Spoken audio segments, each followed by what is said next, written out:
Império Azteca. A gente teve a manifestação do Nicolas no domingo. Do Nicolas e do Flávio. Exato. Não se esqueça.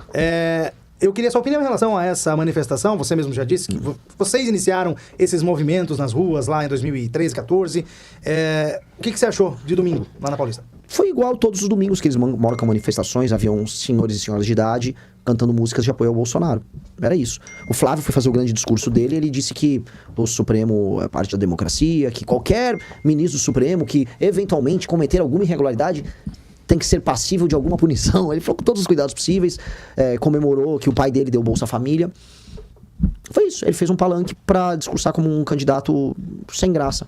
Eu não sei se alguém ali... Mas ele fez exatamente aquilo que o piloto de corrida faz na última volta, em primeiro lugar. Ele não quer bater no guarda-reio, né? Essa sensação que tem, né? O problema é que o carro dele, a corrida tá só começando e o carro dele tem problemas graves. Teve agora uma prisão de um ex-presidente da Assembleia Legislativa do Rio de Janeiro, com envolvimento com o Comando Vermelho e com envolvimento com toda a banda podre da política do Rio de Janeiro. Esse cara era muito amigo do Flávio também. Temos algumas novidades nisso. Novidades do escândalo do INSS, eventualmente novidades do escândalo do Banco Master. O Flávio Bolsonaro era um operador de negócios em Brasília. Não se esqueçam disso. O Flávio Bolsonaro era um dos grandes operadores de negócio em Brasília. Como muitos outros são. A esquerda e a direita. O Everson Rocha é da banda podre da esquerda, estava no escândalo do INSS, era um operador ali. Renan Calheiros é um operador do Centrão. O Flávio é um operador político da banda podre de direita. O ouvinte que está nos assistindo tem que entender. Não é porque a pessoa é de esquerda ou de direita que essa pessoa não comete crimes. A pessoa pode ter uma ideologia e cometer crime. É absolutamente normal. Na verdade é regra e não exceção. Exceção é você não cometer crime lá em Brasília. Então, essas coisas vão atingir ele. É um jogo que ele e o Lula vão ficar soltando torpedos um no outro, só que o Lula conta com uma máquina muito maior do que a dele. Eu acho bem complicado. Então tô colocando em primeira mão aqui na Jovem Pan de Sorocaba. Você falou que o Flávio no domingo teve dedos para falar em relação ao STF, aos ministros, enfim. Queria saber a sua opinião em relação ao Alexandre de Moraes, de modo geral. Alexandre de Moraes, ele se cedeu, ele tomou a liderança do Supremo Tribunal Federal para fazer o enfrentamento ao Bolsonaro. Dizia ele que era em defesa da democracia. Na prática, ele cruzou uma série de linhas, atropelou não só o regimento, mas atropelou as funções do próprio STF, atropelou o Executivo, atropelou o Legislativo e vencendo o Bolsonaro, depois principalmente do 8 de janeiro, ele acumulou poderes e se tornou uma figura anômala da democracia brasileira, a ponto da gente poder discutir a democracia de fato, hoje no Brasil.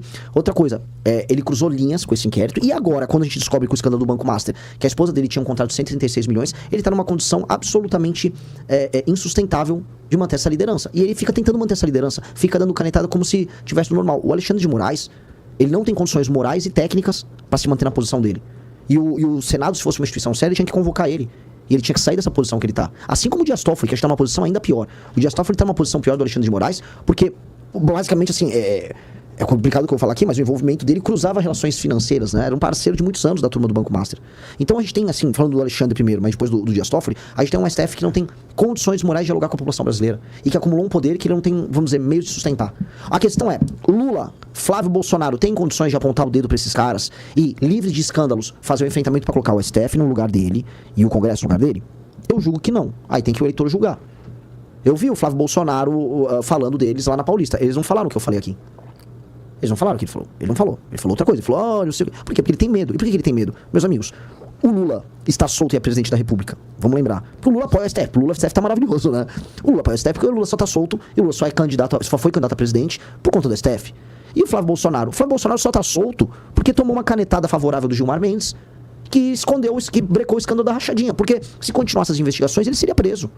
É isso, esses dois aí são dos caras sem moral. Até antes, né, o Dias Toffoli, né, barrou as investigações dele lá em 2019, né, e aí começou a indicar gente pro governo, inclusive um monte de petista, né, Cássio Nunes. Exato. O próprio Mendonça, né, então, Augusto Aras, todos eles são petistas históricos. Lembrando, todos esses agentes que foram indicados pelo Bolsonaro, que passa pelo Senado, tiveram apoio da bancada do Senado do PT. Então, assim, é estranho uma indicação de direita ter apoio do PT, né, da esquerda, porque eles tinham envolvimento. E depois disso, inclusive, como, por exemplo, o Cássio Nunes, ele dá o voto favorável ao Lula, o próprio Bolsonaro fala que não ia intrometer, e até o Eduardo Bolsonaro fala que foi bom pra direita, que unia a direita, né? Então, assim, em vez de achar aquilo absurdo, eles se manifestaram de maneira favorável. Sem falar também no próprio esforço quando nós tivemos a CPI da Lava Toga.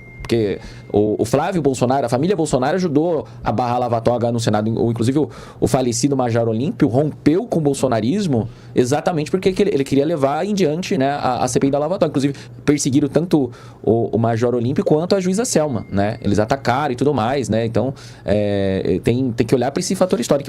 E posteriormente, inclusive recentemente, pelo elogio do Flávio Bolsonaro ao Zanin, que era o advogado do Lula indicado pelo STF, a gente acredita que o Flávio Bolsonaro tenha votado no Zanin. Sim.